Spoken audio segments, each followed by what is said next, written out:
Varahi silks మన నెల్లూరులో September 25వ తారీఖున గొప్ప ప్రారంభం. నమస్తే రమగారు. నమస్తే జయ. రమగారు, మనకి కొన్ని దేవాలయాల్లో నిమ్మకాయలో దీపం పెడుతూ ఉంటారండి. దీనికి ఏమైనా ప్రత్యేకమైన కారణాలు ఉంటాయా? అంటే ఏ ఫలితం కోసం నిమ్మకాయలో దీపం పెడుతూ ఉంటాం? దుర్గాదేవి అనుగ్రహం కోసం పెడతారు.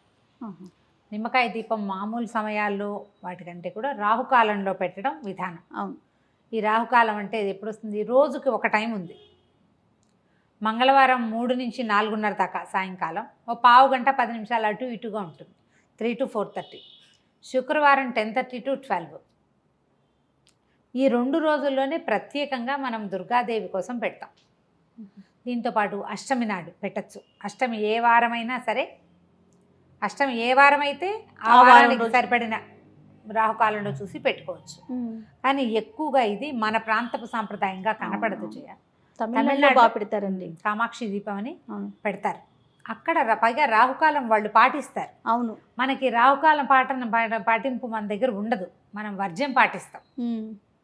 వర్జ్యం ఎప్పుడుంది అని చూస్తాం. అవును. వర్జ్యం చూసుకుని పనిచేయటం మన విధానం. క్రమంగా ఏమైందంటే గ్లోబలైజేషన్లో భాగంగా ప్రపంచ దేశాలను వదిలిపెట్టినా మన రాష్ట్రాల్లోనే కొన్ని పద్ధతులు, అక్కడి నుంచి ఇక్కడికి వచ్చిన వాళ్ళు, మా పక్కింట్లో నువ్వు మీ అమ్మగారి పుట్టిలు మద్రాసు, అట్లా వాళ్ళు పాటిస్తారు. నువ్వు చెప్తావు, అబ్బో రాహుకాలం, ఎందుకంటే మీరు రాహుకాలను వెళ్ళారు అందుకే మీకు పని అవ్వలేదంటే నా బుర్రలో అది ఫిక్స్ అవుతుంది.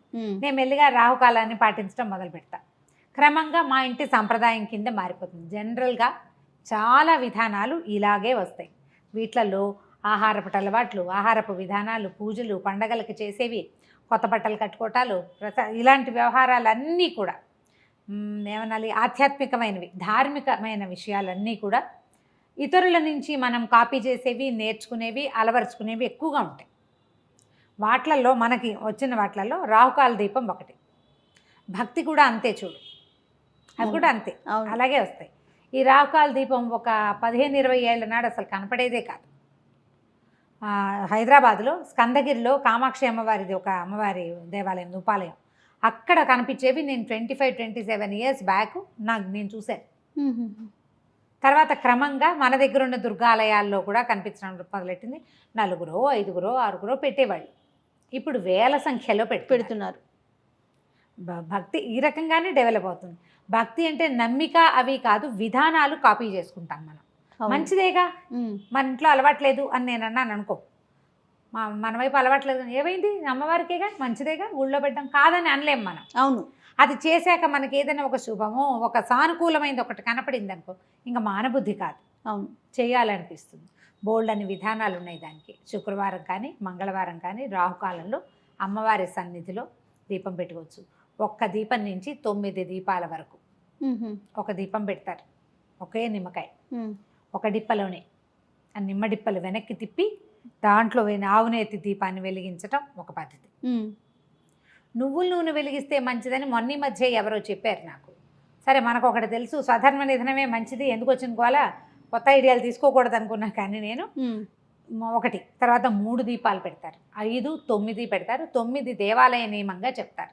9 పెడతారు. 9 డిప్పలు. 9 డిప్పలు పెడతారా? ఓకే.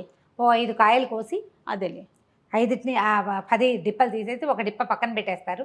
మిగతా వాటిలలో ఈ డిప్పలు వెనక్కి తిప్పిన డిప్పల్లో పెడతారు. ఒక చోట ఒక దేవాలయంలో అయితే అసలు డిప్ప వెనక్కి తిప్పకుండా నిమ్మకాయ కట్ చేయటం, దాని మీదే ఆవునేతి దీపాన్ని ఒత్తిని ఆవునేతిలో నానబెట్టారు, అది ఎత్తి పెట్టారు. ఓకే. చాలామంది ఎట్లా చేస్తారంటే విధానాలు ఒకళ్ళనొకళ్ళు కాపీ చేస్తాం కదా. ఈ నిమ్మకాయ రసం పిండేస్తారు, దాన్ని పారబోయకుండా ఆ నిమ్మ రసంతో పులిహార చేసి నివేదన పెడతారు. అమ్మవారు ఎట్లాగూ మన పసుపచ్చ అన్న ఇష్టం, హరిద్రాన్నైక రసిక అని చెప్తారు లలితలో. అవును అవును. ఆవిడకి హరిద్రాన్నం అంటే ఇష్టం, పసుపు అన్నం అంటే పులిహోర ఇష్టం. నిమ్మకాయ పులిహోర అమ్మవారికి నివేదన, రసం పారే ఎక్కర్లేదు, అది కూడా అమ్మ సేవలోనే వినియోగింపబడుతుంది కాబట్టి మనం ఇలా పెట్టుకోవచ్చు. రమ్మగారు, దేవాలయాల్లోనే వెలిగించాలా, ఇంట్లో కూడా పెట్టుకోవచ్చా? ఇంట్లో కూడా పెట్టుకోవచ్చు. ఆ సమయంలో పెట్టుకోవచ్చు. మనం ఎట్లా అంటే అప్పటిదాకా అభోజనంగా ఉండి, శుక్రవారం 10:30 దాకానే కదా, 10:30కి మనం ఇంట్లోనే ఓ చిన్న పీట ఏదైనా ఒక ప్రత్యేకంగా అట్టు పెట్టుకోండి. పద్ధతులే, తమిళనాడు సాంప్రదాయాలే, వాళ్ళంతా ఇట్లాగే చేస్తారు. అవును. పీట మీద చక్కగా ముగ్గేసి నిమ్మకాయలు పెట్టడానికి వీలుగా ఏర్పరచుకుని ముగ్గు మీద ఈ 9 ఇవి పెట్టుకోవటం. 9 చెప్పాక 3, 5 ఎన్నైనా పెట్టచ్చని. మనం ఏదైనా ఒకటి అలవర్చుకుంటే ఇంకా దాన్ని కంటిన్యూ చేసుకోవాలి ఓకే. ఓ పద్ధతి ప్రకారం. ఇదేంటంటే మనకి జాతకాల్లో రాహుగ్రహానికి ఇబ్బందులు ఉన్నప్పుడు రాహువుకి అధిష్టాన దేవత దుర్గ, అందుకోసం ఆమెని ఆరాధించడం కోసం దుర్గా స్తవం చదువుకోవటం. దుర్గా ద్వాత్రింశమాల ఒకటి ఉంది, 32 నామాలు ఉన్నది. దుర్గా దుర్గార్తిసమని దుర్గాపద్వినివారిణి, మంచి శ్లోకం. అన్నీ దుర్గ దుర్గ దుర్గ దుర్గ వస్తాయన్నమాట. అట్లాంటివి చదువుకుని దీన్ని వెలిగించుకోవటము. తర్వాత ఈ నిమ్మకాయతోటో ఇంకో దేనితోటో ఒక పులిహార చేసి అన్న నివేదన చేయటము, దాన్ని బాగా ప్రసాదాన్ని పంచటము దాని నియమం. అది ఇప్పుడు శుక్రవారం మంగళవారం అయితే మధ్యాహ్నం 3 గంటలకి, అప్పటిదాకా భోజనం చేయకూడదు, అన్నం తినకుండా ఉండాలంటారు. 3 గంటల నుంచి 4:30 దాకా. కానీ నేను చాలా చోట్ల గమనించింది ఏంటంటే మంగళవారాలు దేవాలయాల్లోనూ శుక్రవారాలు ఇంట్లోనూ పెట్టుకుంటారు. ఓహో. శుక్రవార రాహుకాల పూజ లక్ష్మీదేవికి కూడా ప్రీతికరమని ఒక చోట వింటున్నాం ఇవాళ రేపు. కానీ ఎప్పుడైనా రాహుకాల పూజ అంటే రాహు సమయంలో పెట్టుకుంటేనే జపిస్తే అది దుర్గాదేవికి చెందుతుంది.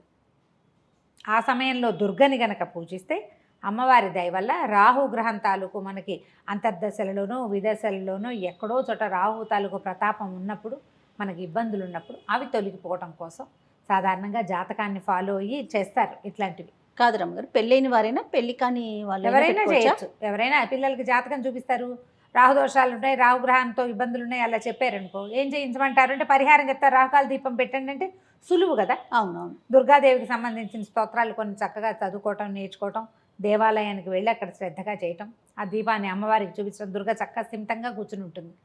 అమీర్పేటలో ఉన్న దుర్గా అమ్మవారి దేవాలయంలో అయితే మంచి హడావిడిగా ఉంటుంది. అవును, బాగా ఫుల్ టైం. అప్పుడు ఏంటంటే మనకి దేవాలయంలో అయితే ఏంటంటే చక్కగా అర్చన చేసుకునే అవకాశం, సాంగంగా పూజించుకునే అవకాశం లభిస్తుంది. మనం ఇంట్లో అయితే ఏంటంటే మనకి చేతొచ్చిన పూజ చేస్తాం. అవును. సాంగ పూజ సరిగ్గా ఎట్లా కుదురుతుంది? దేవాలయంలో అయితే అర్చక స్వామి ఎవరో ఉంటారు, వాళ్ళు చక్కగా అన్నీ చెప్తారు, ఒకదాని వెనకాల ఒకటి ఏం చేయాలి లైన్ ప్రకారం మనకే వచ్చి చేసుకోగలిగితే అది ఏమీ రాదయ్యా. మనకి గుళ్ళోకి వెళ్ళలేం, ఇంట్లో చేసుకోవాలి. చక్కగా దండం పెట్టుకోండి, దీపారాధన ఒక మామూలు దీపారాధన చేసుకున్నాక అప్పుడు ఈ రాహుకాల దీపాన్ని వెలిగించి దుర్గాదేవికి సంబంధించిన ఏ స్తోత్రాన్నైనా మనం చదువుకోవచ్చు. చదువుకుని పళ్ళు పాలు తర్వాత ఇంట్లో ఉంటాం కాబట్టి పానకము వడపప్పు అలాంటివి నివేదన చేస్తే నిమ్మకాయ దీపం చాలా ఫలితం ఇస్తుందని, సమస్యలు రాహువు వల్ల వచ్చే సమస్యలు మనకి తొలగిపోతాయని చెప్తారు. ఇది ఒక మంచి ప్రయత్నం. ఇది అందరూ పెట్టాల్సిందే చేయాల్సిందే అని అనుకోవద్దు. మీకు ఆసక్తి ఉంటే పెట్టుకోవటం, ఆసక్తి ఉండి అవసరం ఉండి. ఇది మనకి గ్రహదోషాలు ఉన్న వాళ్ళకి చాలా బాగా ఫలితాన్ని ఇస్తుంది. మామూలుగా పెట్టుకుంటే కూడా మంచిదే. మేము శుక్రవారాలు మా లెక్క ఏంటంటే ఆ 12 గంటల దాకా ఉండాలి దీపారాధన. మామూలుగా కూడా ఉంటుంది. శుక్రవారం ఏదైనా కాస్త అటు ఇటుగా లేట్ అయినా, పూజ లేట్ అయినా కూడా 10:30 లోపల దీపం పెట్టాలి, 10 రాకాలానికి ముందే దీపం పెట్టాలి అని పెట్టుకుంటాము. ఒక్కొక్క నియమం, మనం సింపుల్ నియమం పెట్టుకోవాలన్నమాట. మనం చేయగలగాలి కదా. ఏదైనా పెద్దది బరువు పెట్టుకోవడం సులువు, దానికోసం ఇంటిలి పాది ఇబ్బంది పడేలాగా ఉండకూడదు. ఈజీగా చేసుకుంటే కనుక మామూలుగా దుర్గా ఆరాధనే చాలా అత్యద్భుతమైన ఫలితాన్ని ఇస్తుంది. భయం పోగొడుతుంది.